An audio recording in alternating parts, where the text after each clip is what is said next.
Voilà pour les titres, soyez les bienvenus si vous nous rejoignez ce vendredi soir sur France 24. 3 mois de contestation, 3 mois de confrontation avec les forces de l'ordre et les autorités.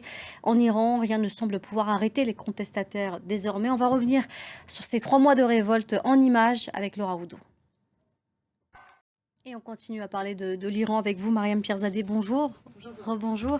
On a vu ces images fortes qui résument ces 3 mois de contestation. Comment vous, à titre personnel, en tant que franco-iranienne, comme journaliste ayant vécu là-bas et couvert l'actualité, quel regard vous portez sur cette mobilisation ?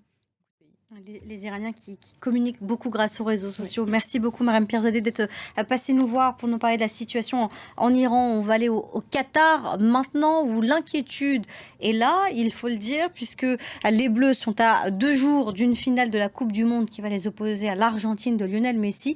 Et depuis plusieurs jours, plusieurs heures, on entend que certains d'entre eux tombent malades.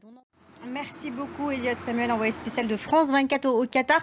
Faites comme l'équipe de France, mettez-vous à l'abri, portez votre masque. On a besoin de vous dimanche soir pour la finale. Merci à vous.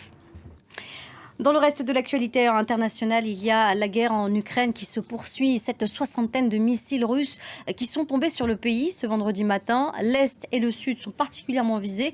Au moins 10 personnes sont mortes là-bas, mais la capitale, vous allez le voir, n'est pas épargnée. Noémie Roche. En France, ce drame dans la région lyonnaise, à Vanvelin précisément, un incendie dans un immeuble a causé la mort de 10 personnes. La moitié des victimes sont des enfants. Et c'est un dossier qui crispe les relations entre Paris et Rabat, celui sur l'octroi des visas en septembre 2021 à la France. Une visite de Catherine Colonna pour préparer un prochain déplacement d'Emmanuel Macron dans le Royaume. L'Élysée confirme qu'une visite d'État est prévue prochainement. En République démocratique du Congo, maintenant, c'est désormais officiel. Moïse Katumbi, président du parti Ensemble pour la République, est candidat pour la présidentielle. Elle est prévue pour le mois de décembre 2023, dans tout juste un an. Il a annoncé sa candidature en exclusivité au micro de Marc Perelman et Christophe Boisbouvier. Écoutez. L'entretien exclusif de Moïse Katumbi est à retrouver en intégralité sur notre site internet www.france24.com. C'est la fin de ce journal, mais l'information, elle, continue toujours, vous le savez, sur notre site internet www.france24.com. C'est donc la fin. Bonne soirée à tous. À très vite sur France 24.